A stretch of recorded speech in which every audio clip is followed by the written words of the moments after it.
हाँ जी, क्या पढ़ा हुआ था? बोलो मैत्री।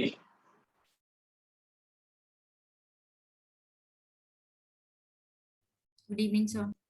Very good evening. बताइए क्या पढ़ा हुआ था हम लोगों ने? सर हमें स्ट्रैटेजी शुरू करनी थी।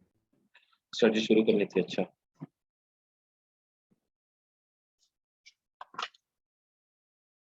अह, चलो ठीक है, फिर स्टडी शुरू कर लेते हैं।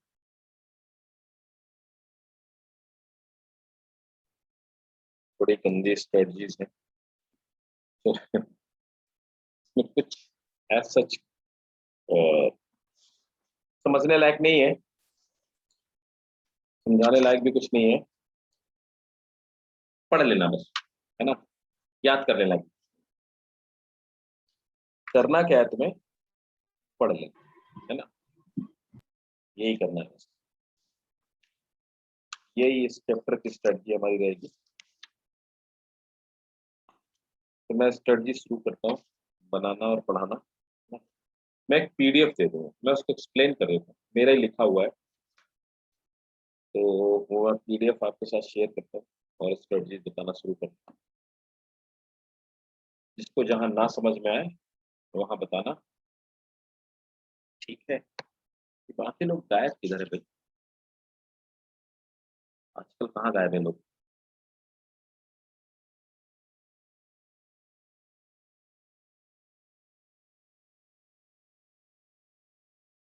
राइटिंग समझ में आ रही है सबको?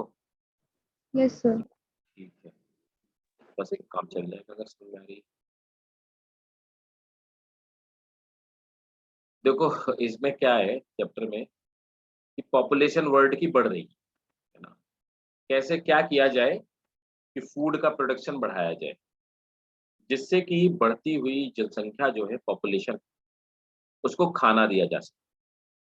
क्योंकि देखो पॉपुलेशन तो बढ़ रही है, लेकिन एक साथ में एक प्रॉब्लम और क्रिएट हो रही है कि लैंड एरिया कम पड़ जाएगा। कैसे? आज आप देखोगे कि जो ग्रोइंग रीजन्स हैं, ग्रोइंग पार्ट हैं, जहाँ-जहाँ पे ग्रोथ हो रही है, डेवलपिंग पार्ट, कुछ जगह है जो डेवलप्ड पार्ट है, जैसे कि मुंबई हो गई, दिल्ली हो गई, बैंगलोर हो गया, ऐसे बहुत सारे कमर्शियल सिटीज़ हैं। दे आर ऑलरेडी डेवलप्ड और वो अपनी डेवलपमेंट की जो थ्रेशोल्ड वैल्यू है उसको पास कर चुके हैं। अब उनका डाउनफॉल ही होना है, उससे ऊपर नहीं जाने वाला है, ठीक है? तो वो ऑलरेडी हब बन चुके हैं। लेकिन जो ग्रोइंग पार्ट है वहाँ पर क्या है, लोगों को रहने की समस्या हो रही है। आप नोएडा ही देख लो, नोएडा के पास वाले रीजन देख लो, फरीदाबाद के आउटर रीजन्स देख लीजिए, ऐसे बहुत सारे। ऐसे ही मुंबई और पुणे में भी उनके जो आउटर रीजन्स हैं, वहाँ ग्रोथ धीरे-धीरे क्या हो रहा है, अर्बनाइज़ेशन हो रहा है। तो अर्बनाइज़ेशन की वजह से क्या हो रहा है, रेजिडेंशियल जो आपकी एग्रीकल्चर लैंड है, वो रेजिडेंशियल लैंड में कन्वर्ट होती जा रही है। तो खेती करने के लिए जगह की धीरे-धीरे कमी पड़ती है। तो पहले ही हमारी जो प्रोडक्टिविटी है, वो सफिशिएंट है लोगों को खिलाने के लिए, लेकिन उसमें भी कमी पड़ जा रही है। अब एक ही तरीका है कि बायोटेक से बोला जाए कि भैया कुछ हेल्प करो, जिस खेत में पहले 10 क्विंटल पैदा होता था, वहाँ पे 20 क्विंटल, 30 क्विंटल अनाज पैदा होने लगे। यही तरीका है, क्योंकि लैंड तो कम हो रही है, तो लैंड एरिया तो हम लोग बढ़ा नहीं सकते एग्रीकल्चर एरिया। बहुत थोड़ा-बड़ा ही एरिया बचा होगा जो बैरन है, जिसकी फर्टिलिटी बिल्कुल नहीं है, वरना जो जिस जिस बैरन लैंड में फूड प्रोडक्शन किया जा सकता था, उसको भी हम यूटिलाइज़ कर चुके हैं। तो हमारे पास स्कोप बहुत कम बचा हुआ है। हमारे पास एक ही स्कोप है कि हम प्रोडक्टिविटी को बढ़ाएँ। यही इस चैप्टर का मतलब है। अब देखो यहाँ पर फूड प्रोडक्शन में हम सिर्फ और सिर्फ बात किसकी नहीं करेंगे, सिर्फ क्रॉप्स की नहीं करेंगे। यहाँ पे लाइव स्टॉक की भी बात करें। लाइव स्टॉक की जब हम बात करते हैं, तो यहाँ पे फ्लेश की बात करते हैं, मीट की बात करते हैं, पोल्ट्री की बात करते हैं, फिशरीज की बात करते हैं, है ना? तो उनके भी प्रोडक्शन की हम लोग बात करते हैं। जिस क्योंकि पूरी की पूरी कंट्री में सभी लोग वेजिटेरियन तो नहीं है, तो फूड आइटम में ये सब चीज़ें आ जाती हैं, है ना? मिल्क प्रोडक्शन की हम लोग बात करेंगे, तो अब मिल्क प्रोडक्शन कैसे बढ़ा सकते हैं? मिल्क प्रोडक्शन हम ऐसे बढ़ा सकते हैं कि ज़्यादा लाइक एडवांस ट्रांसजेनिक काऊ ले आएँ, हाइब्रिड काऊ ले आएँ, वो मिल्क प्रोडक्शन बढ़ जाएगा उससे, है ना? एग पोल्ट्री लोगों को खोलने के लिए प्रमोट किया जाए, गवर्नमेंट उसको प्रमोट करती है, गवर्नमेंट इसमें सब्सिडी देती है, गवर्नमेंट इसमें लोन देती है। इस तरह से गवर्नमेंट उसको भी प्रमोट कर रही है। साथ में कुछ ऐसे एनिमल्स हैं जो जो क्लॉथिंग के लिए और फ्लेश के लिए, दोनों के लिए यूज़ किए जाते हैं। जैसे हो गई क्या, ये शीप वगैरह हो गई। तो शीप रेयरिंग वगैरह के लिए क्या करते हैं, उसको भी हम प्रमोट करते हैं। एपीकल्चर हो गया, मधुमक्खी पालन हो गया, उसको भी प्रमोट करते हैं। तो ये सब चीजों को हम लोग इन टोटल में प्रमोट कर रहे हैं, पुश कर रहे हैं, किसके हेल्प से? टेक्नोलॉजी की हेल्प से, और दूसरा इकोनॉमिकली गवर्नमेंट की हेल्प से, जिससे कि आने वाली जो जनसंख्या है, भविष्य में जो पॉपुलेशन है, उसके लिए फूड की स्कैरिसिटी ना पड़े। That is all about this. ठीक है, तो आ जाते हैं, एक एक करके पढ़ना स्टार्ट करते हैं। Scientists all over the world are engaged in using biological principles for the purpose of enhancement in the food production. Depending upon the source from which the food is obtained, we can study the different strategies in different categories. अब हमने यहाँ पे strategies of food production जो है उनको दो category में divide किया। पहला है हमारा एनिमल हस्बेंड्री और दूसरा है प्लांट।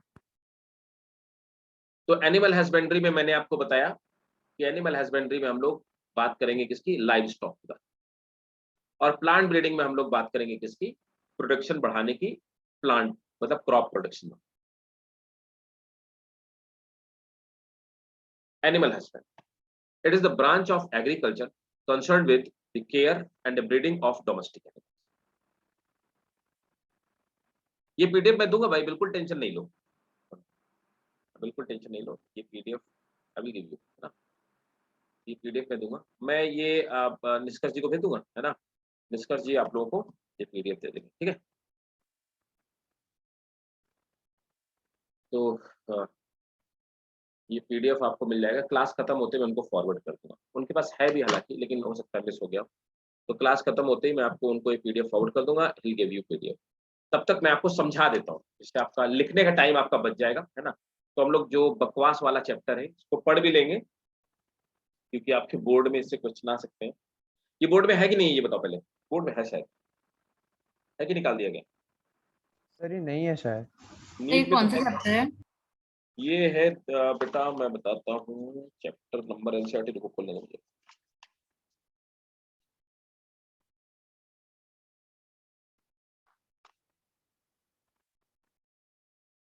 Sir chapter 9। है शायद यार, देखो जरा, है शायद।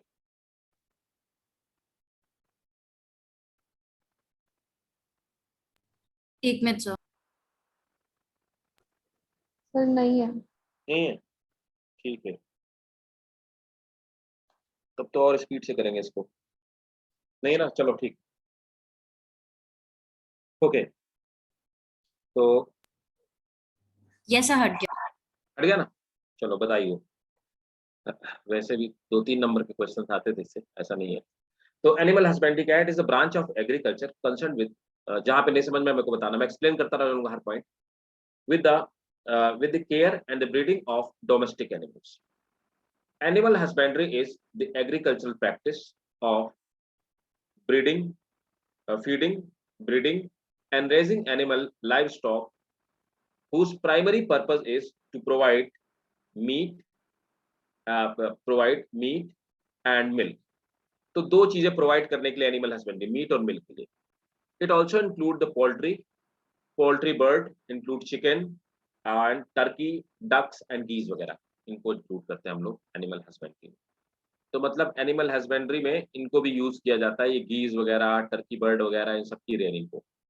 देयर आर अबाउट 80 कैटल पर 100 person, so is the case in the China.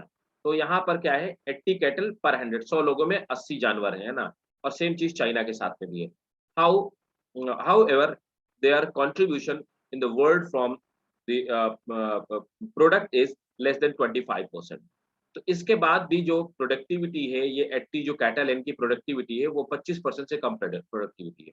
मतलब रेशियो ज्यादा है, प्रोडक्टिविटी कम। इसका क्या मतलब है? इसका मतलब है जो एनिमल्स जिनको हम लोग एनिमल हस्बेंड्री में यूज करते हैं उनके नंबर कम है। मतलब कि वो बुल्स और काउस के नंबर कम है जिनको की प्रॉपर रेयरिंग की जाती है, जिनको की मिल्क और फ्लेश प्रोडक्शन के लिए यूज किया जाता है, और उनके कंपैरिजन में जो वाइल्ड एनिमल है और बाकी जो बाहर घूमते रहते हैं उनके नंबर ज्यादा है।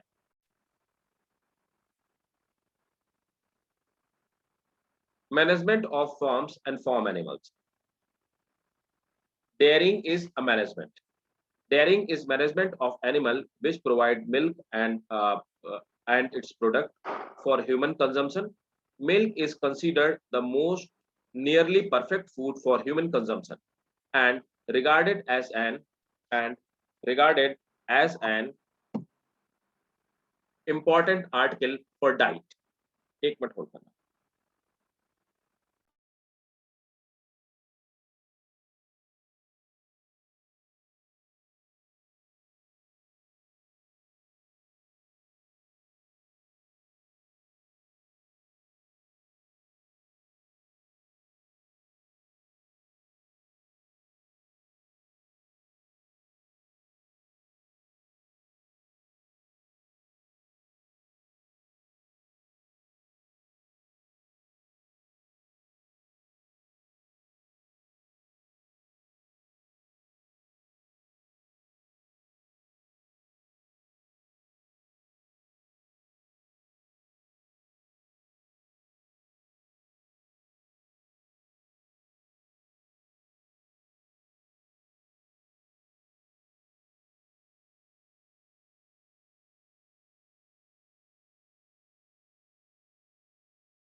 देखिए,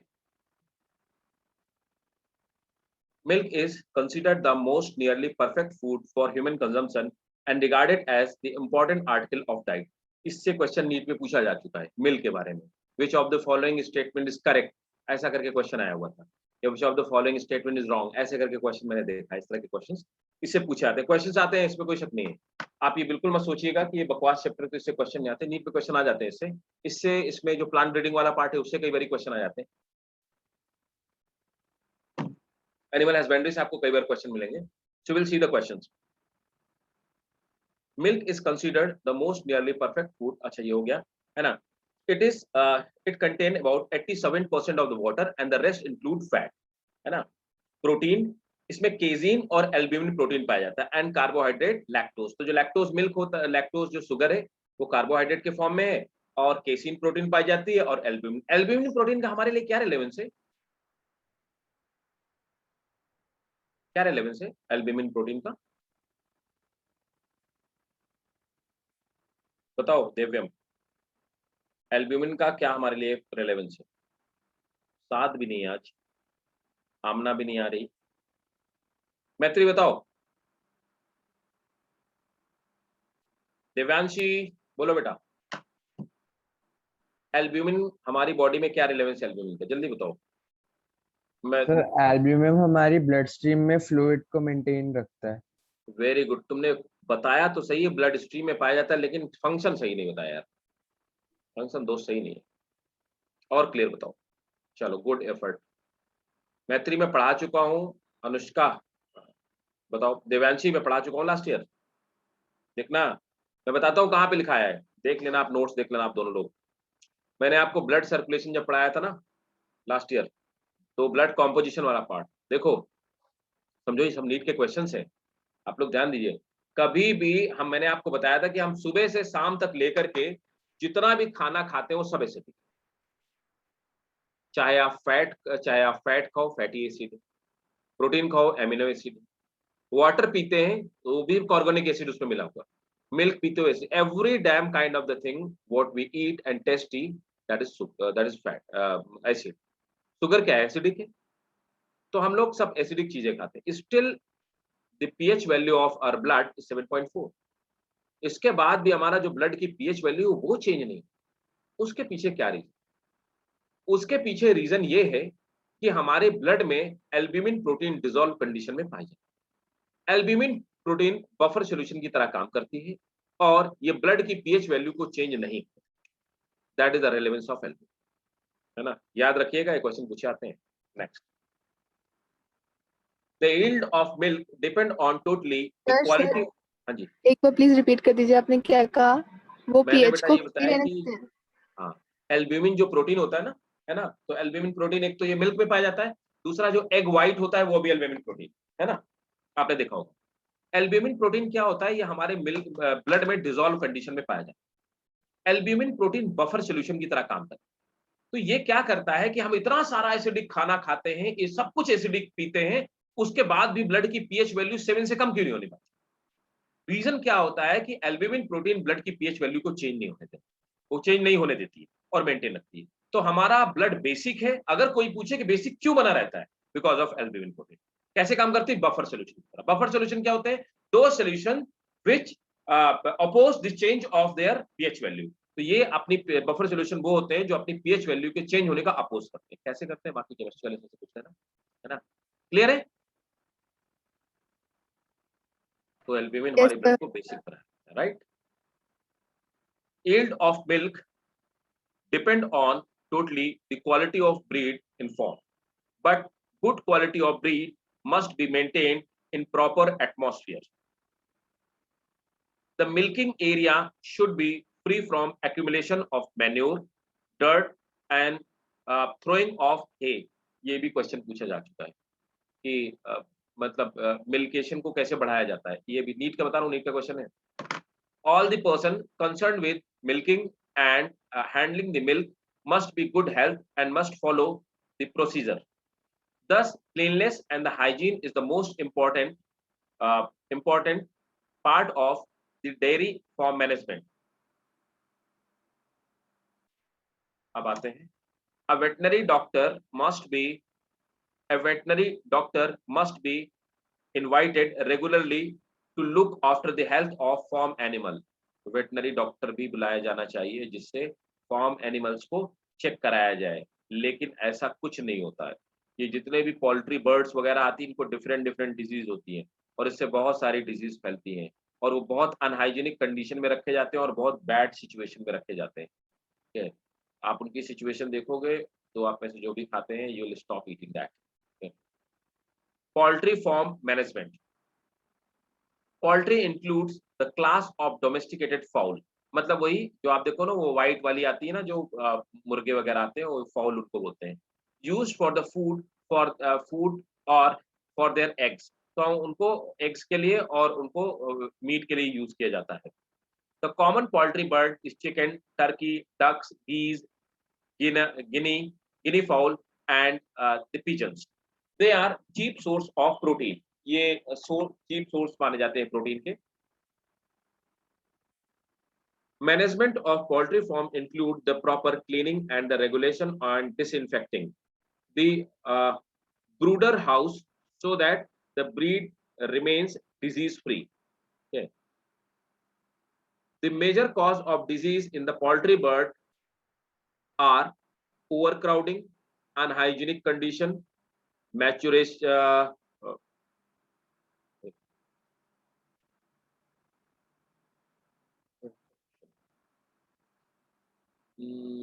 अनहाइजीनिक कंडीशन, और ये देख लेना क्या है, मैं कट कर देना इसको, खुद ही भूल गया। Dampness and sufficient light, dirty air, chicken should be properly vaccinated to prevent them from getting infected. अब बताओ, डेयरी मैनेजमेंट फॉल मैनेजमेंट ये कहता है कि चिकन को वैक्सीनेट करना चाहिए, यहाँ इंसान वैक्सीनेट नहीं हो पा रहा है। आते हैं एनिमल ब्रीडिंग में। द वेरियस रेट ऑफ, अब इसको थोड़ा ध्यान से समझना, the various breed of domestic animals we use today have evolved from the wild ancestors though the selective breeding through the selective breeding। अब मैं आपको एक बहुत ध्यान से बात बताता हूँ। देखो क्या होता है, मेरी बात को बहुत ध्यान से समझिएगा कि अभी आज की डेट में जब हम साइंस को पढ़ते हैं, जब ये फॉर्म मैनेजमेंट को पढ़ते हैं, तो कहा जाता है कि सेलेक्टिव ब्रीडिंग होनी चाहिए। मतलब कि जो सिलेक्टेड एनिमल्स है ना, उन्हीं के बीच में ब्रीडिंग करानी चाहिए, राइट। और उससे क्या होता है, हायर वैरायटी के जो एनिमल्स होते हैं वो पैदा होते हैं। ये आज की डेट में हमने इसको डेवलप किया। इंडिया में एंशिएंट टाइम से ट्रेडिशन चली आ रही है। जब आप एनिमल ब्रीडिंग और हायर क्लास में पढ़ते हैं, मास्टर्स वगैरह में पढ़ते हैं, तो ये पढ़ाया जाता है कि हमारी जो ट्रेडिशन है, तो जो सुपीरियर क्वालिटी के बुल्स वगैरह होते हैं, आप में से जो भी अगर कोई रूरल एरिया से होगा तो उसको पता होगा, जो सुपीरियर क्वालिटी के बुल्स वगैरह होते थे या ऑक्स वगैरह होते थे, उनको पंच करके उनको छोड़ दिया जाता था और वो फ्रीली पूरे सोसाइटी में, पूरे विलेज में, पूरे उस एरिया में मूव करते रहते थे और ब्रीडिंग करते रहते थे। जिससे कि जो बाकी आने वाली जो प्रोजेनीज होती थी वो ज्यादा क्वालिटीफुल होती थी। ये सिस्टम सेलेक्टिव ब्रीडिंग का जो सिस्टम था, ये लगातार हमारी सोसाइटी में पहले से परवेट करता है। आज की डेट में हम इसको साइंटिफिक सिस्टम बोलते हैं। तो सेलेक्टिव ब्रीडिंग ऐसे होती है, मतलब हायर क्वालिटी के जो बुल्स और हायर क्वालिटी के जो काउज या जो बुफेलोज होनी चाहिए, उनको यूज करके हम लोग हायर सुपीरियर क्वालिटी के ब्रीड्स पैदा करते हैं। ठीक है। Breeding involve the crosses between the useful animal breeder among the increasing the yield of animal and improve the desirable quality to produce. The process of breeding when occurs between the closely related individual of the same breed called inbreeding. अब मेरी बात को ध्यान से समझ, inbreeding और outbreeding क्या होती है? अगर आपका ये बोर्ड में होता तो ये पूछा जाता है, बोर्ड में बहुत फ्रिक्वेंटली पहले पूछेगा इनब्रीडिंग आउटब्रीडिंग क्या होती है। और अब देखो इनब्रीडिंग क्या होती है। इनब्रीडिंग में जो एक ही स्पीसीज के जो एनिमल्स होते हैं उनके बीच में ब्रीड करा दी जाती है ना। जैसे कि नॉर्थ इंडियन जो काऊ होती है, नॉर्थ इंडियन ऑक्स के बीच में ब्रीडिंग, वो उसको हम इनब्रीडिंग बोलेंगे। लेकिन अगर उसकी जगह हम लोग क्या बोलते हैं, नॉर्थ इंडियन जो काऊ होती है उसको सिंधी जो एक ब्रीड होती है, काऊ की एक सुपीरियर ब्रीड होती है, तो सिंधी ऑक्स से अगर ब्रीडिंग कराओ उसको आउट ब्रीडिंग बोलेंगे। तो अलग अलग वैरायटी से अगर ब्रीडिंग कराते हो उसको आउट ब्रीडिंग और उसको इनब्रीडिंग बोलते हैं।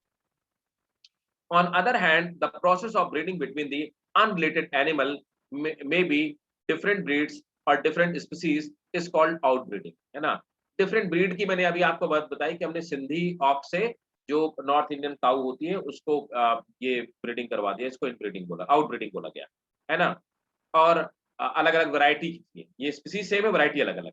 लेकिन कई बार क्या होता है कि म्यूल जो होते हैं they are the breeding between different species. तो हॉर्स जो क्या बोलते हैं, हॉर्स और एस के बीच में जो ब्रीडिंग होती है ना, तो उसको हम लोग डोंकी के बीच में जो ब्रीडिंग होती है तो उसको हम लोग क्या बोलते हैं, म्यूल्स कहते हैं। वो स्टेराइल होते हैं लेकिन वो बहुत मजबूत होते हैं, ड्यूरेबल होते हैं, बहुत सारी उनमें क्वालिटीज पाई जाती है। तो वो क्या है, डिफरेंट स्पीसीज के बीच में ब्रीडिंग, है ना, इन breeding. The breeding of related individual within isolated and close group of organism or people is called inbreeding, है ना। एक ही स्पीसीज के, एक ही पर्टिकुलर एरिया के, एक ही वैरायटी के लोगों के बीच में ब्रीडिंग को इनब्रीडिंग कहते हैं। It refers to mating of same breed for 4 to 6 generation. तो अभी क्या होता है कि ये इनब्रीडिंग ही होती है। अब मेरी बात को बहुत गौर से समझिएगा। क्या होता है, ये मैं आपको पहले भी बता चुका हूं कि हार्डी वेनबर्ग लॉ भी है, यही सपोर्ट करता है, प्रैक्टिकली ये प्रूव्ड है। तो क्या होता है, इन ब्रीडिंग क्या होती है, एक ही तरह के डीएनए के बीच में क्रॉस करवाना, है ना। तो नॉर्मली लोग रूरल एरिया में यही फॉलो करते हैं, इन ब्रीडिंग कराते हैं, एक ही टाइप के एनिमल्स के बीच में ब्रीडिंग करवाते रहते हैं। तो 4 से 6 जनरेशन तक लगातार एक ही एनिमल्स की क्लोज रिलेटिव के साथ में ब्रीडिंग कराने को इनब्रीडिंग कहते हैं। लेकिन इसका नुकसान क्या होता है, इसके फायदे कम है, इसके नुकसान भी है। अच्छा, इसका फायदा भी है। फायदा क्या होता है कि पर्टिकुलर टाइप की जो स्पीसीज है ना, वो जनरेशन जो होती है वो मेंटेन है। मतलब कि वो जो वाइल्ड वैरायटी है, जो पर्टिकुलर टाइप की वैरायटी, वो वैसी ही दिखाई देगी और हमेशा वो मेंटेन है। लेकिन इसका नुकसान क्या होता है, इनब्रीडिंग में एक चीज आती है, इनब्रीडिंग डिप्रेशन। सेम टाइप का डीएनए जब बार बार आपस में इंटरमिक्स होता है तो आने वाली जो वैरायटीज होती हैं उनकी धीरे धीरे धीरे धीरे क्या होता है, वो डिजीज के लिए जो रेजिस्टेंस पावर होती है वो कम होती है, उनकी फिजिकल स्ट्रेंथ कम होती जाती है, उनकी प्रोडक्टिविटी कम होती जाती है। और ह्यूमंस के केस की अगर बात की जाए तो वो मेंटल जो कैपेबिलिटी होती है, फिजिकल कैपेबिलिटी होती है, वो भी खराब होती जाती है। इसीलिए क्लोज रिलेटिव के बीच में हमारी सोसाइटी में, इंडियन सोसाइटी में मेनली क्लोज रिलेटिव के बीच में जो मैरिजेस होती है वो प्रोहिबिटेड होती है। क्योंकि ह्यूमंस में भी अगर जो क्लोज रिलेटिव्स के बीच में मैरिजेस होती हैं, उनमें जो आगे आने वाली जनरेशन होती है, जो बच्चे पैदा होते हैं, वो डिजीज के लिए ज्यादा प्रोन होते हैं, उनमें रेजिस्टेंस पावर खत्म होती जाती है। तो धीरे धीरे उनके अंदर डिजीज ज्यादा आती जाती है और उनके बच्चे होंगे तो उनको और डिजीज आएगी। दूसरी चीज क्या होती है, वो मेंटली और फिजिकली भी कैपेबल कम होते हैं, राइट। तो इसको हम लोग इनब्रीडिंग डिप्रेशन बोलते हैं। तो इनब्रीडिंग डिप्रेशन किसके बीच में होता है, सेम टाइप के स्पीसीज के बीच में, सेम टाइप के इंडिविजुअल के बीच में और एक क्लोजली ग्रुप में होता है, दैट इज कॉल्ड इनब्रीडिंग। और बार बार ब्रीडिंग कराने से उसमें जो डिग्रेडेशन होता है उसको हम लोग बोलते हैं इनब्रीडिंग डिप्रेशन। क्लियर है ना। अब देखो, it prevent the introduction of gene from outside. It has resulted in many desirable and valuable breed of domestic animal. तो इसमें क्या होता है, जो डोमेस्टिक एनिमल्स होते हैं उनकी डिजायरेबल जो ब्रीड होती है उसको इंटैक्ट करने में फायदेमंद। Continued inbreeding for several generation leads to, आप जो मैं आपको अभी समझा रहा था, अगर एक ही मतलब कई जनरेशन तक एक ही स्पीसीज के बीच में कंटिन्यूअस इनब्रीडिंग कराई जाएगी तो उसके नुकसान क्या हो? Development of homozygous pure line in animal increases the homozygosity and increase the increase in variation within the group and stabilization of particular type। तो पर्टिकुलर टाइप का जो एनिमल है उसमें स्टेबिलिटी आएगी और वो वही टाइप का एनिमल बना रहेगा, उसका जो जीन है वो प्योर जीन रहेगा, जीन कंटामिनेट नहीं होगा, ठीक है, मतलब वो वैरायटी इंटैक्ट है। इसका फायदा होगा। It help in accumulation of continued inbreeding several generation leads to, it help in accumulation of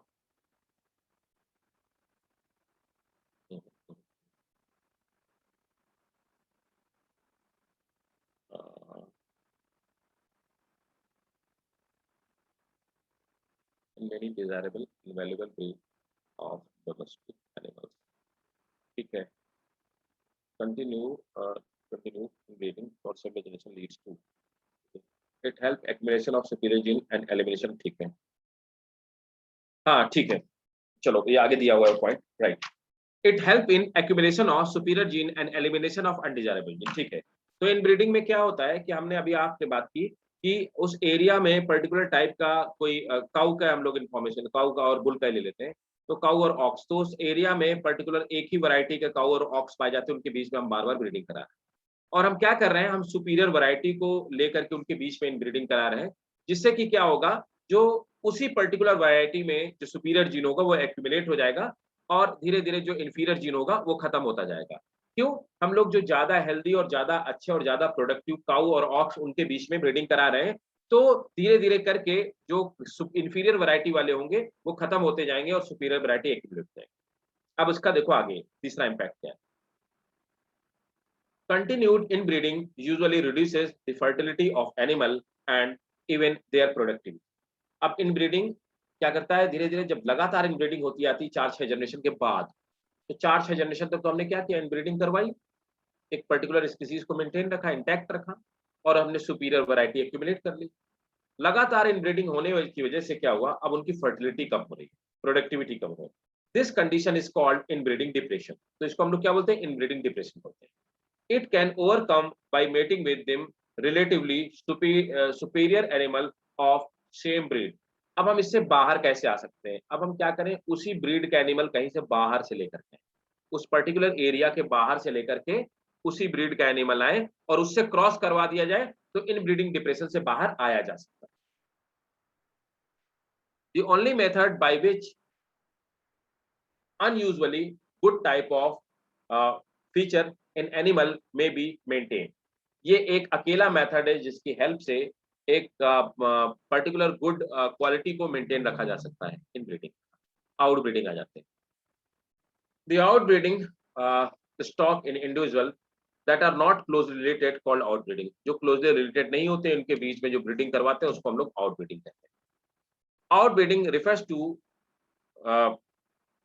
mating of unrelated animal belongs to individual of same breed but having common ancestors, no common ancestor। ठीक है, ये point याद रखिएगा। Out breeding किनके बीच में consider की जाती है या हम मानते हैं कि आउट ब्रीडिंग है। इंडिविजुअल ऑफ सेम ब्रीड, एक ही ब्रीड के इंडिविजुअल लेकिन दोनों के जो एंसेस्टर्स है वो कॉमन नहीं होने चाहिए। Second, individual of different breed, अलग अलग ब्रीड के इंडिविजुअल हो गए जिसको क्रॉस ब्रीड कहते हैं। तो आप क्या करते हो, आपके पास जर्मन शेफर्ड है, आपने क्या किया, रॉटविलर के साथ में उसको क्या किया, क्रॉस करवा दिया, तो अभी क्या हुआ, जो बना उसको क्रॉस ब्रीडिंग बोलते हैं, आप उसको क्रॉस कहते हो। तो लोग जो क्रॉस क्रॉस चिल्लाते हैं उसका ये मतलब होता है। ठीक है, individual of different species, interspecific hybridisation, अलग अलग स्पीसीज के बीच में क्रॉस करवाना क्या होगा, इंटर स्पेसिफिक हाइब्रिडाइजेशन। कैसे, डोंकी और हॉर्स किससे बना हुआ, mule.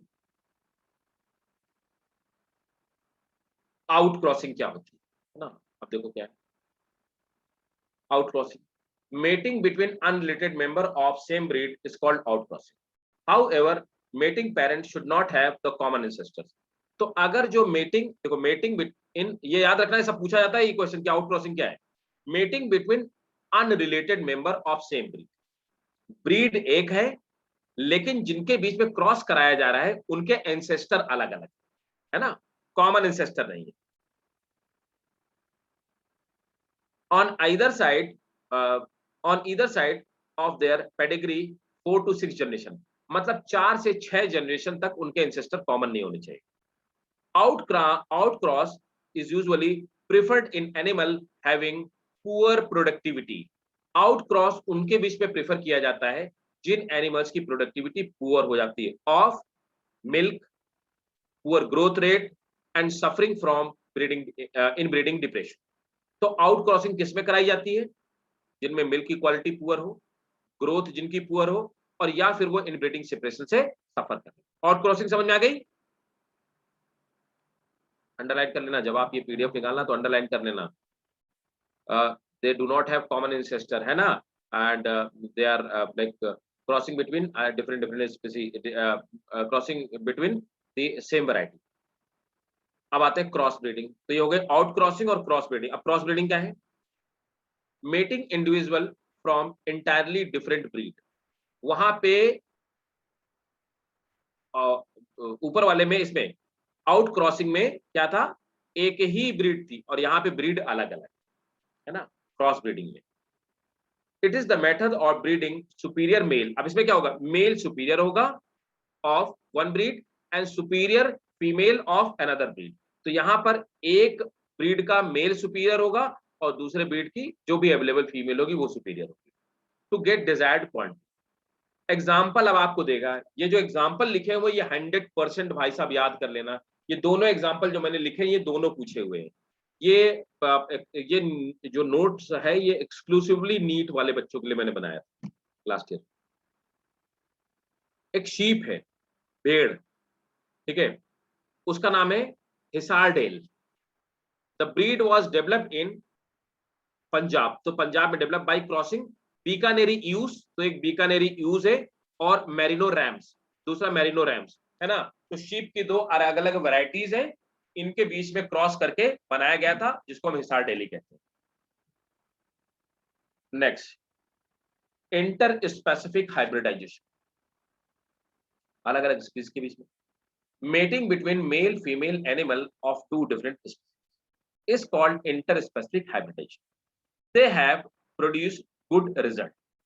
The mule is the best example, हम अभी डिस्कस कर चुके। Successful cross between two different, the female horse and male donkey. ये याद रखना, फीमेल कौन होता है? हॉर्स में फीमेल होती है और डोंकी मेल होता है। It is swifter and stronger than donkey. ये डोंकी से ज्यादा पावरफुल होता है, तेज चलता है, and more hardly more resistant to disease, ये भी क्वेश्चन पूछा हुआ है, and more capable of hard working as compare to horse. तो हॉर्स से ज्यादा हार्ड वर्किंग होता है, ज्यादा डिजीज रेजिस्टेंट होता है, ज्यादा पावरफुल होता है, और डोंकी से ज्यादा Swift. Control breeding using artificial insemination, है ना। तो आर्टिफिशियल इंसेमिनेशन को यूज करके हम लोग कैसे कंट्रोल ब्रीडिंग करते हैं। अब कंट्रोल ब्रीडिंग का क्या मतलब? वो ये पूरे के पूरे ह्यूमंस के कंट्रोल। कैसे? कोई भी सुपीरियर वैरायटी का जो भी मेल होता है उसके सीमेंस को क्या करते हैं? प्रिजर्व करके रख लिया जाता है, और वही जो आर्टिफिशियल इंसेमिनेशन हम लोगों ने पढ़ा हुआ था ह्यूमंस में, वैसे यहाँ पे भी करते हैं। This method involved collection of semen from desired male parent and injected into reproductive tract of selectable female. The semen is stored at the freezing temperature and it is used at a later date. It can be transported in frozen form to far off places. तो दूर दूर तक इसको किया जा सकता है। अब यहाँ पे एक टेक्निक दे रखी है MOET, है ना, multiple ovulation embryo transfer technique. थोड़ा थोड़ा आइडिया आपको लग गया होगा क्योंकि हम लोग ह्यूमन में जो ये है रिप्रोडक्टिव हेल्थ वाले में हम लोग पढ़ चुके हैं सब, तो इस टाइप की चीजें, है ना। चलो, multiple ovulation and embryo transfer क्या करते हैं? For hard improvement this technique involve the FSH activity. Hormone is administered in cow to induce the follicular maturation and superior ovulation. तो क्या करते हैं, फॉलिकल स्टिमुलेटिंग हार्मोन एफएसएच को लेते हैं, काऊ के अंदर इंजेक्ट करते हैं। अब उसके अंदर आपको पता है बहुत सारी फॉलिकल का फॉर्मेशन, और फॉलिकल्स के अंदर बहुत सारे ओवा बनेंगे। नॉर्मली आपको पता है कि ओवरी में एक बार में एक ओवा बनता है ना, और एक मंथ में एक ही फॉलिकल मैच्योर होता है। लेकिन जब हम किसी फीमेल को स्टिमुलेट करते थे तो हम क्या करते, सुपर ओव्यूलेशन कराते थे, एक से ज्यादा ओवा बनाते थे। क्यों? क्योंकि पता लगा एक दो ओवा फेल हो जाएंगे तो 3-4 ओवा इम्प्लांट एक साथ करते हैं, है ना। इसलिए मैंने आपको बताया था कि जब भी कभी क्या होता है, टेस्ट ट्यूब बेबी होता है तो अक्सर जुड़वा पैदा होते हैं, क्योंकि डॉक्टर को पता होता है कोई जरूरी नहीं कि एक ही ओवा सर्वाइव कर जाए, हो सकता है एक ओवा ना सर्वाइव करे, तो वो क्या करते हैं, 2 रखते हैं at least. The hormone is administered in the cow to induce the follicular maturation and superovulation. In this case, cow produces 6 to 8 egg. तो हम लोग क्या करते हैं, FSH इंजेक्ट करते हैं, जिससे काऊ में 4 से 6 एग बनते हैं। The fertilized eggs are allowed to grow 8 to 30 cell stage. Same वैसे ही गिफ्ट वाला याद है ना सब लोगों को? हाँ जी, Yes, sir. गिफ्ट याद रखना। The fertilized egg allowed to grow 8 to 32 cell stage. तो हमको पता चल गया कि हमने क्या किया, मॉरूला तक इसको रख लिया, है ना। अब उसके बाद क्या हुआ, ब्लास्टुला बना 32 के बाद, कॉल्ड देखो 8 to 32 cell stage, and then recovered non surgically and then transfer to surrogate mother. अब हम क्या करते हैं, इसको हमने मतलब वही टेस्ट ट्यूब बेबी बाहर बनाया, ग्रो किया, और सरोगेट मदर किसी दूसरी काऊ के वोम में रख दिया। The genetic mother is again available for the super ovulation. अभी क्या है, सुपर ओव्यूलेशन दूसरी काऊ में करवा रहे हैं जो हाइब्रिड है ना। सीमेन किसका ले रहे हैं, जो हाइब्रिड मेल है, और रख किसको रहे हैं, किसी सरोगेट तीसरी के वॉर्म में रख रहे हैं। इस तरह से हमने क्या किया कि जो सुपीरियर काऊ होती है वो सुपर ओव्यूलेट करने के लिए अवेलेबल होती है, और धीरे धीरे इस तरह से इनको ट्रांसफर करते रहते हैं, जाइगोट को ट्रांसफर, इसको हम क्या बोलते हैं, MOT, multiple ovulation embryo transfer. समझ आ गया सबको? तो हाँ ना बोलो। Yes, sir. ठीक, Yes, sir. मजा आ रहा है ना, नहीं आ रहा? नो रिएक्शन है, ठीक है सर। चलो अब नेक्स्ट आ जाते हैं, गायब हो गया, ठीक है। नेक्स्ट है, this is concern with beekeeping apiculture, है ना, एपीकल्चर। तो पहले मैं बता देता हूँ, यहाँ पे 2 तरह की मक्खियां इंडिया में अपन पालते हैं, एपिस इंडिका और एपिस इटैलिका। एपिस इंडिका जो इंडियन मक्खी है उसमें शहद तो क्वालिटी फुल होता है, बहुत न्यूट्रिशियस होता है, लेकिन समस्या क्या है, एक तो साइज में छोटी होती है, हाइव्स अपने छत्ते छोटे बनाती है, तो शहद की क्वांटिटी कम होती है। दूसरा है वो डंक बहुत मारती है ना, स्टिंगिंग करती है। तो इंडिया वाले वैसे स्मार्ट लोग हैं, उन्होंने कहा कि ये ज्यादा परेशान करती है, बाहर से मक्खी लेकर के आते। तो इटली गए अपन, इटली से मक्खी लेकर के आ गए। अब आज की डेट में वो बड़ी मक्खी, उसका साइज एक तो बड़ा होता है, तो ज्यादा हनी कलेक्ट कर सकते, उसके छत्ते का साइज भी बहुत बड़ा होता है, उसको मेंटेन करना आसान होता है और काटती भी कम है। तो इसलिए हम लोग 2 तरह के हनी यूज करते हैं, एपिस इंडिका और एपिस इटैलिका, है ना, ठीक है। और बहुत सारे लोग चीनी को ही छान के बेच देते हैं, ठीक है। तो एक तीसरा मेथड हो गया, है ना, तो वो इलिसिट मेथड हो गया। अब आते हैं जो हम बायोलॉजिकली यूज करते हैं, it is concern with the maintenance of the hives. अच्छा, ये एपीकल्चर के लिए कौन सी सिचुएशन होनी चाहिए, कौन सी ये भी क्वेश्चन पूछा था, ध्यान देना, मक्खियों के लिए कौन सी कंडीशन होनी चाहिए।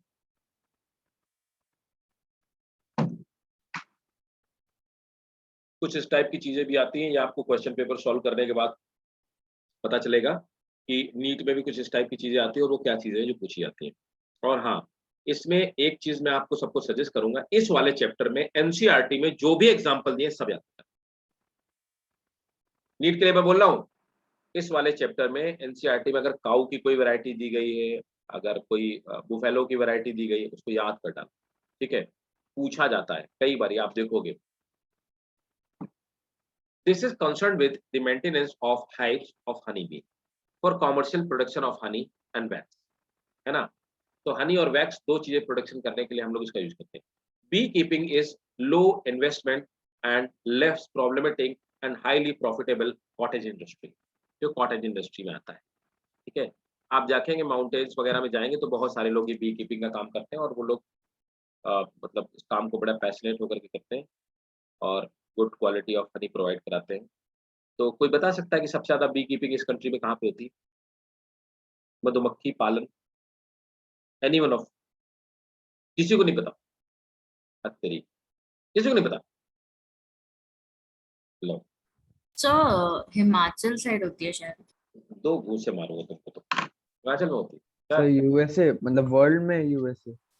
इंडिया में प्रभु कहाँ होती है? सर असम और हिमाचल सुना है शायद मैंने। दोनों गलत सुने, बिहार में सबसे ज्यादा होती है। हनी की प्रोडक्शन पूरे कंट्री में बिहार सबसे ज्यादा करता है।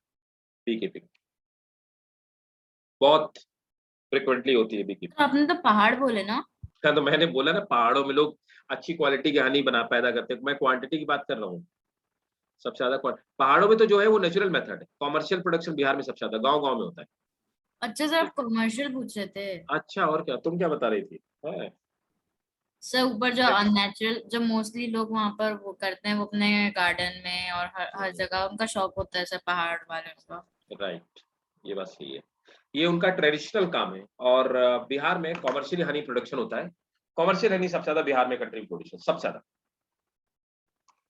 और बाकी हिमाचल और उत्तराखंड में भी पैदा होता है।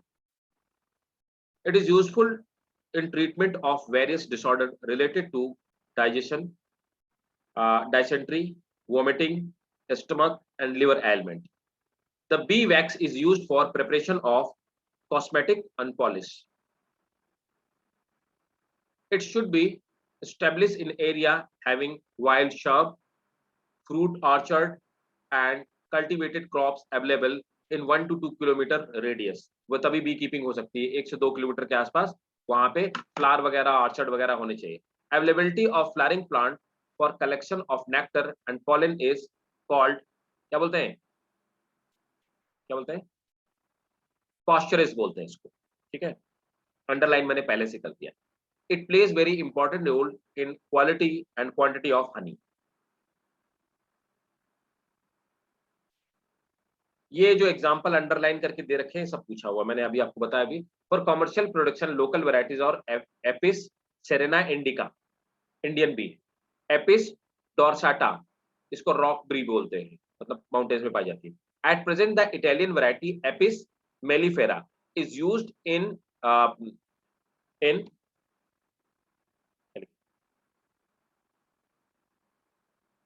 पता नहीं मैंने क्या लिख दिया, use for large scale of production, खुद ही नहीं पढ़ता।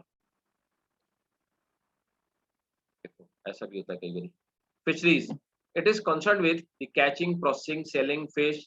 शेल फिश भी इसमें आती हैं, प्रॉन्स और मोलस्क भी इसमें आते हैं, है ना, समझ गए ना। वो सीपीपी सब इसी में आती है, ऑयस्टर टाइप की जो होती हैं वो। Aquatic animals such as crabs, lobster, edible oysters, है ना।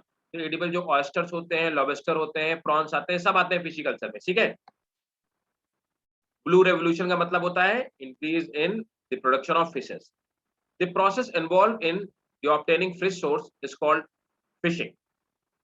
There are different sources of obtaining fishes. Natural resources, capture fisheries बोलते हैं, and fish farming इसको culture fisheries बोलते हैं। Capture fishery मतलब ओशन में गए वहां से फिश पकड़ लाए, जो कोस्टल एरिया में होती है वो कैप्चर फिशरी। और फिश फार्मिंग वो बिहार में, बंगाल में जो होती है वो fish farming. The common marine fish varieties popularly consume in the food और हिल्सा, ये भी याद रखना। इनके नाम मैंने बताया ना कि नाम बिल्कुल नहीं छोड़ना, हल्के में मत लेना, ऐसे नहीं यार सर ने लिख दिया छोड़ो ना। ठीक है, ये आपको नीट में मिलेंगे। हिल्सा इंडिया में, hilsa, sardines, mackerel, tuna, pomfret, eel, Bombay duck. Fresh water fishes कौन कौन सी? रोहू, कटला, कालबासू, मृगल और चीतल। जो पूछी जाती है वो मैंने लिख दिया है। Fish farming is isolated. Fish farming in isolated water bodies are called pisciculture. When the farming of aquatic organisms is done in coastal water or commercial basis, it is called mariculture. Similarly, when culture of aquatic plant and animals is done in fresh water it is called aquaculture. जो pond वॉन्ड में करते हैं उसको aquaculture करते हैं। अब आ जाओ भाई साहब प्लांट ब्रीडिंग। साइंस ऑफ, तो प्लांट ब्रीडिंग क्या है? Science of altering the genetic pattern of plant in order to increase their value and utility for human welfare is called plant breeding. When plant is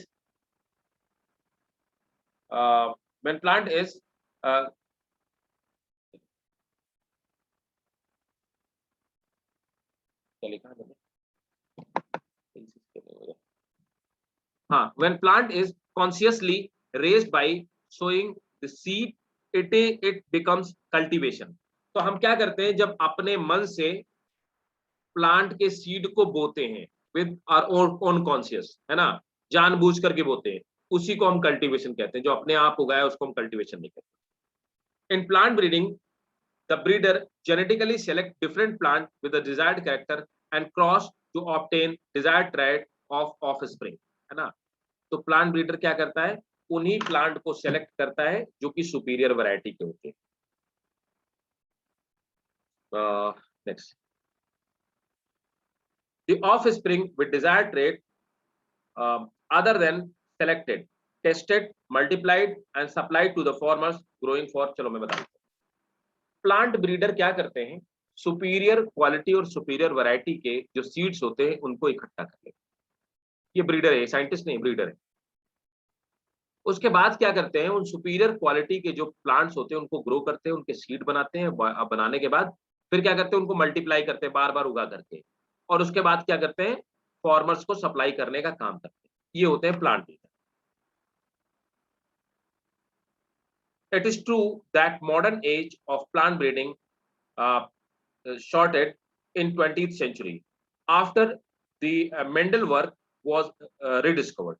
तो अब क्या हुआ कि जो modern plant breeding है, Mendel के वर्क रिडिस्कवर करने के बाद ज्यादा पॉपुलर हो गई और हम इसको ज्यादा अच्छी तरह से समझ पाए। Various method of crop improvement are selection. तो पहले हम लोग क्या करते हैं कि क्रॉप इंप्रूव करने के लिए जो सुपीरियर वैरायटी होती है उसको सेलेक्ट करते हैं, हाइब्रिडाइजेशन। फिर क्या करते हैं कि एक की पिस्टिल और दूसरे का पॉलन, आर्टिफिशियल पॉलिनेशन के थ्रू क्या करते हैं? हाइब्रिड बनाते हैं। पॉलीप्लॉइड ब्रीडिंग, इसमें हम लोग क्या करते हैं कि पॉलीप्लॉइडी में आपको पढ़ा चुका हूं, पॉलीप्लॉइडी क्या करते हैं। तो पॉलीप्लॉइडी में आपको पता है कि नंबर ऑफ क्रोमोसोम हम लोग बढ़ा देते हैं, कॉल्चिसिन डाल के नंबर ऑफ क्रोमोसोम बढ़ा देते हैं, जिससे कि पॉलीप्लॉइडी हो जाती है। पॉलीप्लॉइडी का मतलब क्या हुआ? अगर पहले कोई वीट था वो टेट्राप्लॉइड था, उसमें 4 क्रोमोसोम का सेट था, अब क्या हुआ? वो ऑक्टाप्लॉइड हो गया, उसमें क्रोमोसोम के नंबर बढ़ गए। अब बड़े साइज का प्लांट होगा, बड़े साइज का सीड होगा, ज्यादा सुपीरियर वैरायटी होगी, तो इसको क्या बोलते हैं? पॉलीप्लॉइड ब्रीडिंग बोलते हैं। म्यूटेशन ब्रीडिंग क्या करते हैं? म्यूटेशन करने का काम करते हैं। म्यूटेशन के थ्रू हम क्या करते हैं? म्यूटेंट बढ़ाते हैं, और म्यूटेंट बना के मतलब उसके जीन्स में अल्टर करते हैं, और जीन में अल्टर करके सुपीरियर वैरायटी बनाते हैं। जेनेटिकल इंजीनियरिंग क्या करते हैं? अभी हमने थोड़ी दिन पहले पढ़ा, क्या करते हैं? बायोटिक की हेल्प से selection. Selection is the oldest method of crop improvement. During the selection, individual plant or group of plant having the desired characters are picked up from the population, eliminating the undesired one. तो वही जो मैंने अभी आपको बताया। These selected plant allow to reproduce for setting their seed. The seeds are collected again and a new crop is developed. As a result, or present day crop plant are entirely different from the wild ancestor. यही कारण है हमने बार बार selection किया हुआ है, वो हमारी society में पहले से था, साइंस ने नहीं डेवलप किया। सेलेक्ट करने वाला जो काम था, यही कारण है कि जो बहुत पुरानी वैरायटीज तो अब एग्जिस्ट नहीं करती हैं, और आज की डेट की जो वैरायटीज है वो पुरानी वैरायटीज से बिल्कुल डिफरेंट है। क्यों? क्योंकि हमने सुपीरियर को सिलेक्ट कर लिया और इंफीरियर वाले धीरे धीरे गायब। There are 2 important method of selection, तो mass selection और pure line selection। अब देखो, in mass selection is self pollinated crop। तो हम क्या करते हैं? It is the oldest and most common method of crop improvement. In this method, a large number of plant, about 200 to 2000 of a species with a similar phenotype characteristic are selected and their seeds are composited at the same time harvesting. Progeny selection is done by eliminating the undesirable and having the best. तो हम क्या करते हैं, उगाते हैं एक साथ में 200 से 2000 प्लांट उगाते हैं. अब इसमें से जो हायर वैरायटीज के होते हैं उनको सीड को छांट लेते हैं, जो बेकार की वैरायटी के सीड होते हैं उनको निकाल के बाहर फेंक देते हैं, और इस तरह से हर बार हम सुपीरियर वैरायटी को ग्रो करते हैं. प्योर लाइन सिलेक्शन और selection of the cross pollinated crops. In pure line progeny of single homozygous self-pollinated plant, in this method a plant with the desired character is selected from genetically mixed population. Single selected plant is self-pollinated. इसको क्या करते हैं, हमने एक mix variety से एक plant select कर लिया, उसको सेल्फ पॉलिनेट कराते हैं. Subsequent generation and picked out the breeding species with the desired characteristic. Self pollination के थ्रू हम उसको बनाने का काम करते हैं. That's it. क्लियर? कितना पढ़ना है? मैं पीडीएफ आपको फॉरवर्ड किए दे रहा हूं अभी के अभी. निष्कर्ष जी को मैं दे दे रहा हूं. देखता हूं मेरे पास पीडीएफ अभी होगी, नहीं होगी तो क्लास के बाद दूंगा. वैसे होनी चाहिए, होगी तो मैं अभी के अभी फॉरवर्ड कर दे रहा हूं.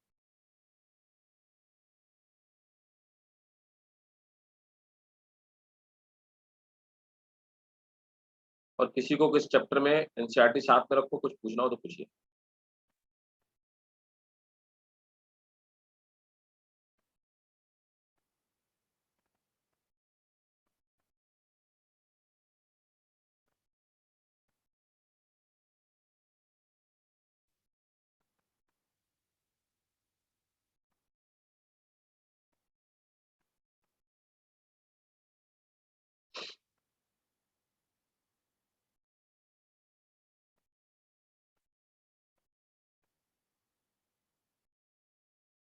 एवोल्यूशन पढ़ाऊंगा तो एवोल्यूशन का भी मैंने एक सीक्वेंस बना रखा है, दैट इज गुड. वो मैं आपको दे दूंगा. हाँ, है मेरे पास.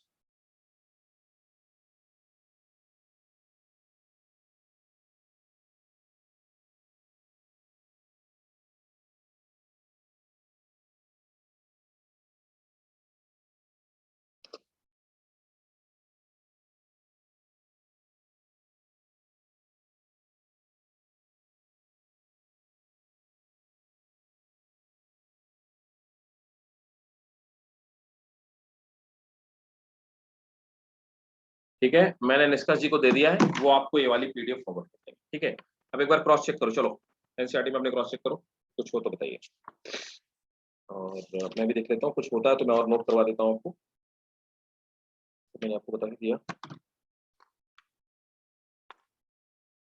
ये बताइए.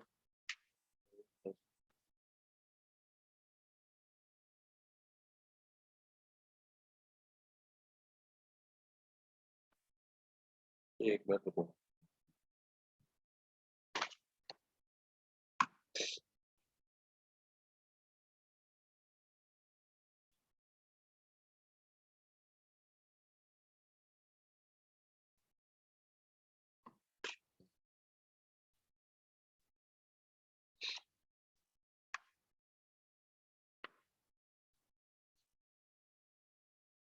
अच्छा, एक कुछ चीजें नोट करनी पड़ेंगी आपको भाई. कुछ चीज आपको नोट करनी पड़ेंगी. यहाँ तक बताओ, किसी को कोई दिक्कत? बताओ भाई. No, sir. No sir. ठीक है, अब चलो कुछ नोट करना पड़ेगा आपको थोड़ा थोड़ा, लेकिन आपको थोड़ा थोड़ा आता होगा, उसके बारे में आपको पता होगा, क्योंकि हम लोग चीजें डिस्कस कर चुके हैं बहुत बार. बहुत सारी चीजें डिस्कस करते रहते हैं, इसलिए आपको आता होगा. सिंगल सेल प्रोटीन कोई बता सकता है? बोलो भाई. Single cell protein. सर एक alternate source of protein human Right. Nutrition के लिए. क्या यूज किया जाता है ये बताओ. एससीपी नोट करो. SCP single cell protein.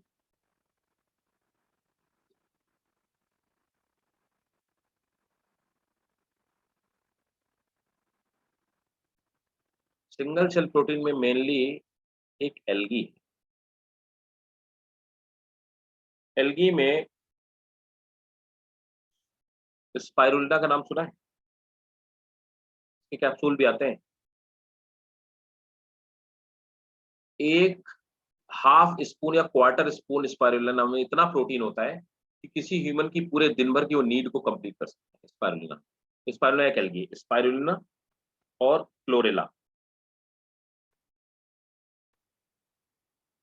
ये एल्गी है। तो कैप्सूल के फॉर्म में न्यूट्रिशन के लिए लिए जाते हैं, ठीक है, सिंगल सेल प्रोटीन है ना। और स्पाइरुलिना एक्चुअली, रुको, अच्छा, क्लोरेला प्योरली एल्गी है, मैं इसे लिख देता हूँ क्योंकि ये भी आपके लिए चैलेंजिंग बात हो सकती है कि पूछ लिया जाए कि ये है क्या। एल्गी में आएगा क्लोरेला, सिंगल सेल प्रोटीन में। और ब्लू ग्रीन एल्गी है ना, बीजीए, मतलब कि साइनोबैक्टीरिया, इसमें आएगा स्पाइरुलिना। स्पाइरुलिना को हम लोग, इन दोनों को, हालांकि इन दोनों को हम लोग क्या बोलते हैं, इन्हें स्पेस एल्गी कहा जाता है, स्पेस एल्गी। स्पाइरुलिना के जो कैप्सूल होते हैं वो एस्ट्रोनॉट को खाने के लिए दिए जाते हैं। और क्लोरेला क्या करता है, क्लोरेला एक्चुअली एयर को प्यूरिफाई करने का काम करता है स्पेसशिप में, इसलिए इनको स्पेस एल्गी भी कहा जाता है। और ये सिंगल सेल प्रोटीन है ना। और बताता हूँ, ईस्ट में सैक्रोमाइसिस सर्विसेई जो हम लोगों ने पढ़ा है, ये भी सिंगल सेल प्रोटीन है। सैक्रोमाइसिस सर्विसेई, ये सिंगल सेल प्रोटीन है। और हाँ, इतना नाम लिखते हैं, ठीक है। अब इसमें लिखो सिंगल सेल प्रोटीन होती क्या है। Single cell protein are the dried cells of microorganism, dried cells of microorganism, belongs to bacteria, yeast and algae.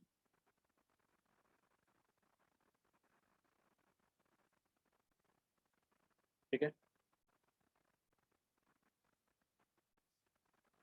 Note करेंगे। Next, it has been calculated 100 lbs, वो लैब होता है ना, कैलकुलेट करते हैं, ब्रिटेन का है। 100 lbs of yeast produces 25 to 50 ton of protein in 24 hours, in 24 hours. अब आप समझिए 24 घंटे में कितना, 250 टन प्रोटीन पैदा किया। अच्छा, इसका फायदा क्या है ये भी मैं आपको बता देता हूँ, कभी ऐसे घुमा के क्वेश्चन है, इसका फायदा क्या है। देखो, एक मुर्गे को ग्रो किया जा रहा है, अब उस मुर्गे को खिला पिला के महीने 2 महीने तक रखा रहा मुर्गा, 2 महीने तक उसको खिलाते रहे, पिलाते रहे, प्रोटीन कितना पैदा हुआ, 1 किलो, 2 किलो, 2 किलो मान लेते हैं प्रोटीन पैदा, ठीक है। अभी क्या है, 24 घंटे के अंदर ईस्ट से हमने 250 टन प्रोटीन पैदा कर दिया। बोलो हुआ कि नहीं हुआ, है कि नहीं। तो इस तरह से, तो वहां पे जो प्रोटीन की प्रोडक्शन की जो रेट है ना, क्या मुर्गे मतलब रेयरिंग करने में, पोल्ट्री वगैरह में, फिश वगैरह में, वो स्लो है, और ये फास्ट रेट, और ज्यादा क्वालिटीफुल प्रोटीन यहाँ पे इकट्ठा की जा रही है।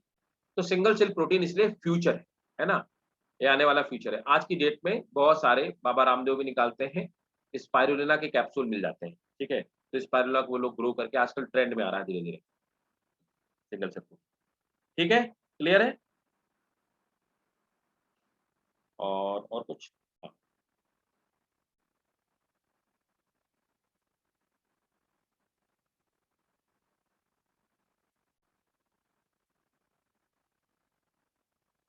टिश्यू कल्चर पता है, प्लांट टिश्यू कल्चर,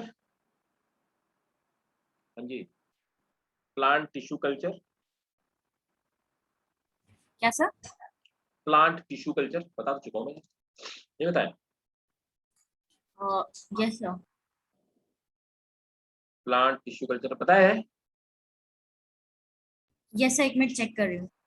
चेक करना जरा, मुझे लगता है पता है मैंने। इस वाले पीडीएफ पे नहीं है, बाकी बता देता हूँ।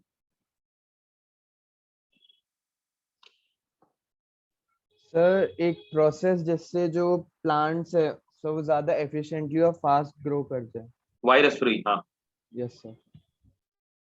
चलो मैं ये बता देता हूँ, मतलब और कुछ जो काम का होगा वो लिखवा दूंगा। चलो नहीं सर, ये नहीं कराया। ठीक है, प्लांट टिश्यू कल्चर। तो एक सेकंड दो मुझे देखने दो, अगर है तो मैं दिखा देता हूँ। स्ट्रेटजीज है क्या कहीं पे?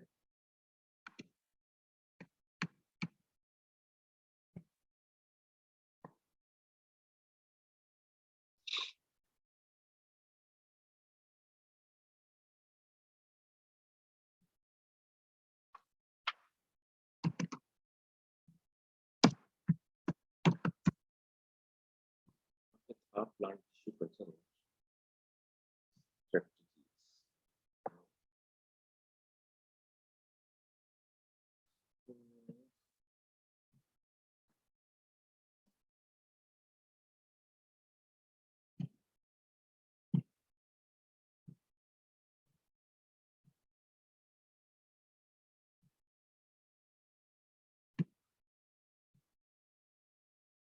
जेनेटिक्स में नहीं था क्या?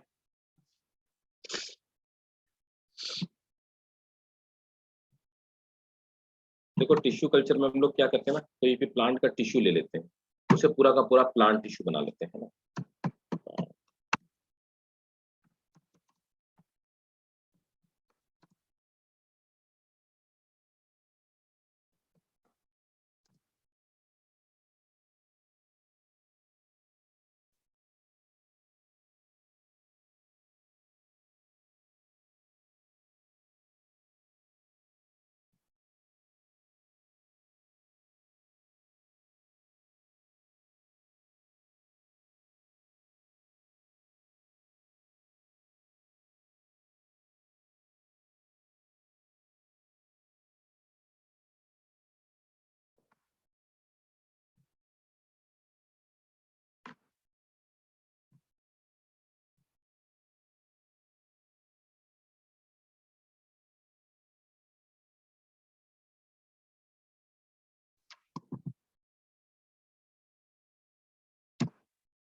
चलो काम चला हुआ है।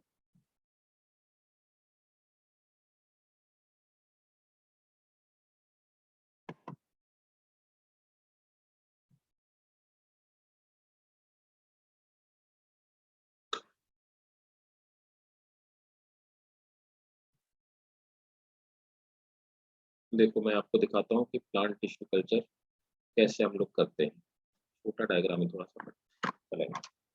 देखो नहीं,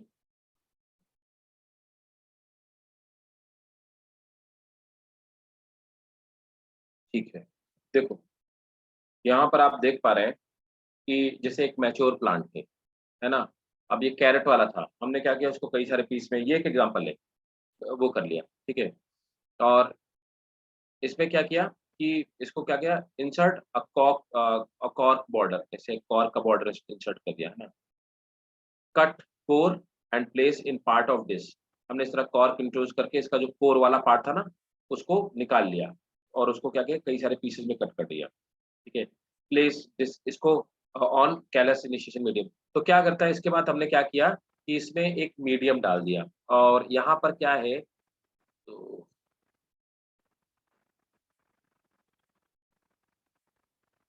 देखो, तो यहाँ पर क्या है, ये जो ये वाला पार्ट है, इस वाले पार्ट में हमने एक न्यूट्रिशियस मीडियम, आप लिख लीजिएगा, ठीक है ना। एक न्यूट्रिशियस मीडियम यहाँ वाले पार्ट में डाल दिया। अब ये न्यूट्रिशियस जो मीडियम है, ये वाला जो मीडियम है, ये न्यूट्रिशियस मीडियम है। इस मीडियम में क्या-क्या होता है, इसमें एंजाइम्स होते हैं, है ना? इसमें कुछ एंजाइम्स होते हैं, इसमें कुछ हार्मोन्स होते हैं, उनको डाल दिए, और प्लस जो न्यूट्रिशन मीडियम चाहिए किसी भी प्लांट को ग्रो करने के लिए, वो हमने डाल दिया, ठीक है।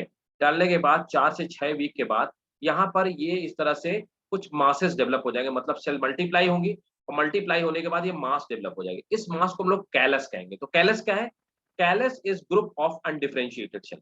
तो बहुत सारी अनडिफरेंशिएटेड सेल इकट्ठा हो जाती है, उसको हम लोग कैलस कहते हैं। यहाँ पर इसमें किसी भी तरह का टिश्यू डिफरेंशिएशन नहीं होता है। Transfer to root development medium. अब हमने क्या किया, कैलस को रूट डेवलपमेंट मीडियम में रख दिया। Root and shoot development in 4 to 6 week. यहाँ पर क्या होता है, प्लांट हार्मोन होते हैं, उसको हम लोग ऑक्सिन का यूज करते हैं। तो ऑक्सिन जब यूज करते हैं तो रूट और शूट दोनों डेवलप हो जाती है कैलस में। उसके बाद इसके टुकड़ों में काट लेते हैं और काटने के बाद इसको ट्रांसफर टू द सॉइल, इसको मिट्टी में ट्रांसफर कर देते हैं और नए प्लांट का फॉर्मेशन रहता है। इस प्रोसेस को टिश्यू कल्चर कहते हैं। ठीक है, क्लियर है? Clear?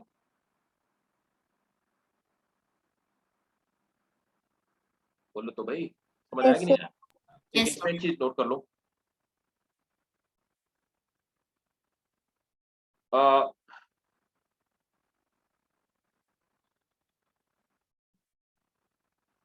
the plant part which is used in culture, the plant part which is used in culture is called explant, explant। अब उसमें लिखते नहीं बनना, explant, explant, explant, explant। तो ये हमने जो ये लिया है ना प्लांट का पार्ट, इसको एक बार यूज्ड एक्सप्लांट इन है। कल्चर के बाद रिपीट कर दीजिए। हाँ। The plant part which is used in culture is called explant, explant। ठीक है, next.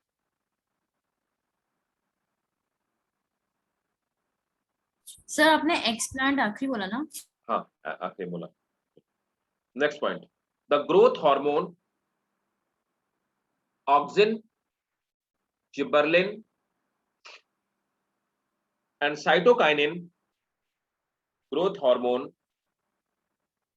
Auxin, gibberellin and cytokinin are used in this process.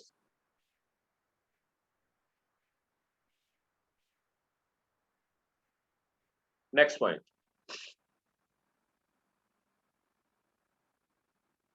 the nutrient media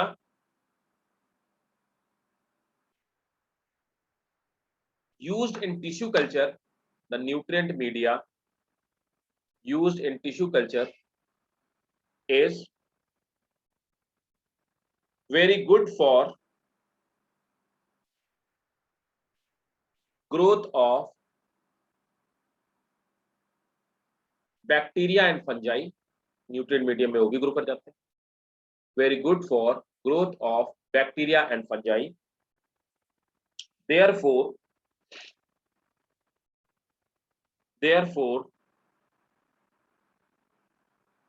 the culture media is sterilized at 120 degrees centigrade। Culture media is sterilized at 120 degrees centigrade for 15 to 20 minutes।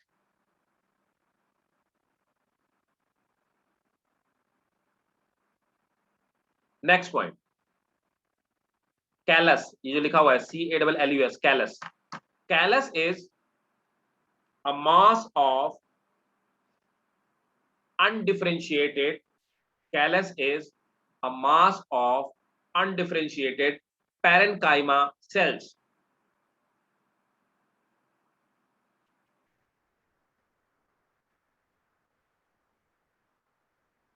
Next point, under the influence of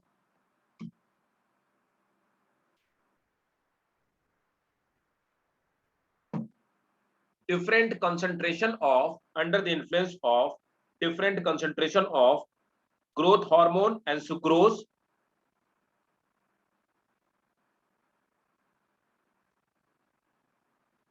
callus starts developing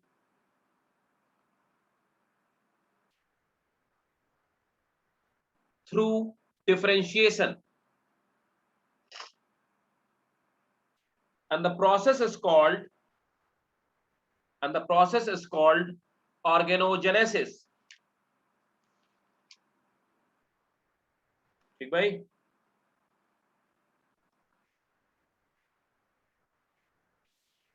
totipotency जानते हो?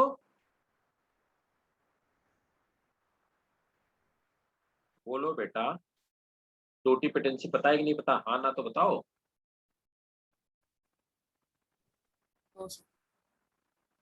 देखो, totipotency मतलब clone बनाना, कुल मिला के सीधी भाषा में कहा जाए, एक सेल से पूरा का पूरा ऑर्गेनिज्म डेवलप कर देना, दैट इज कॉल्ड टोटीपोटेंसी, है ना? तो the German botanist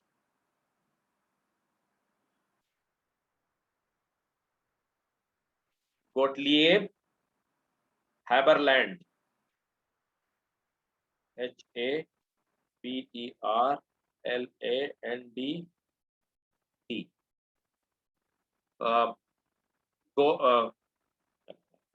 Gottlieb Haberland 1902,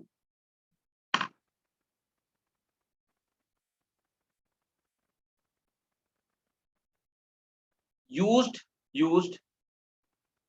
the totipotency first time. This is the property of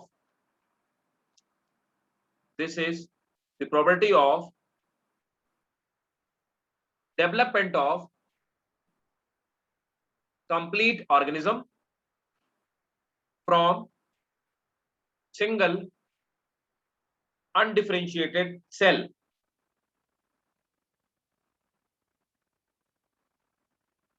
ठीक भाई? So, development of complete organism from single undifferentiated cell.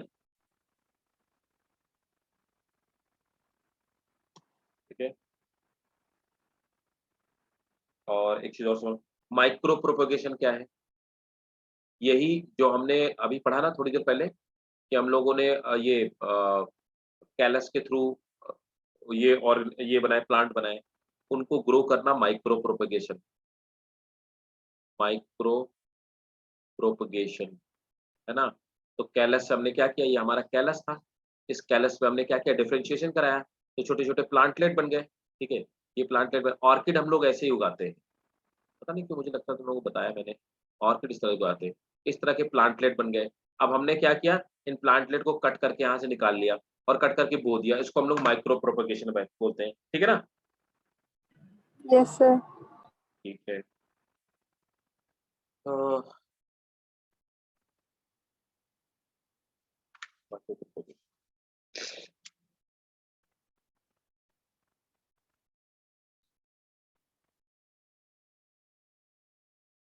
That's it, है ना? सब चीजें कवर हो गई, इसमें भी कुछ भी नहीं रहेगा, एवरीथिंग इज देयर, सब कुछ है। बताओ, अब किसी को कहीं पे कोई डाउट बताइए, एवरीथिंग इज कवर्ड।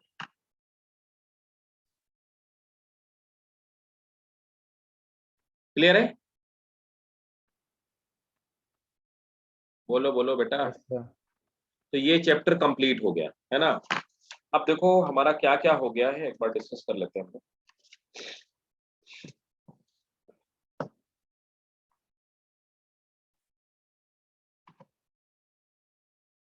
तो एनसीईआरटी सबके पास है ना? हाँ जी, सबके पास है Yes, ना? sir. Yes, sir. खोल लो एक बार एनसीईआरटी, ओपन कर लो, ये वाला जिसमें इंडेक्स है। 4th यूनिट पूरी हो गई ना? 5th यूनिट में एवोल्यूशन सिर्फ रह रहा है ना? 8th यूनिट में देखो, सब कर लिया ना हमने? Yes, sir. 9th भी कर लिया। Yes, sir. अब पहले एवोल्यूशन करेंगे, हम लोग कर चुके हैं पूरा चैप्टर मतलब ऑलमोस्ट। अब पहले एवोल्यूशन करेंगे, एवोल्यूशन बहुत बड़ा है, एवोल्यूशन करेंगे और फिर उसके बाद तो वो करेंगे इकोलॉजी का।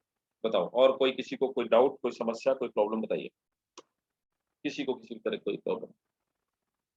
कोई प्रॉब्लम नहीं? बड़े अच्छे हो तुम लोग, No, sir. क्या बात है।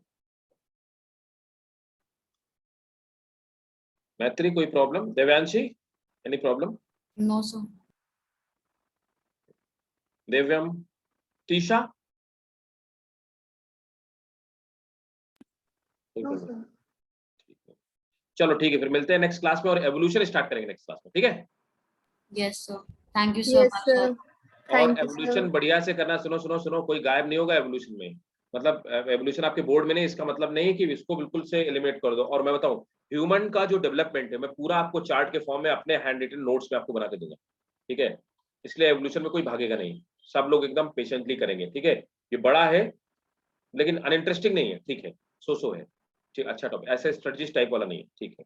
ठीक है, तो मिलते हैं नेक्स्ट क्लास में। चलो बाय, टेक केयर। Bye, चलो sir. चलो, Thank you, sir. वेलकम बेटा, बाय। Thank you.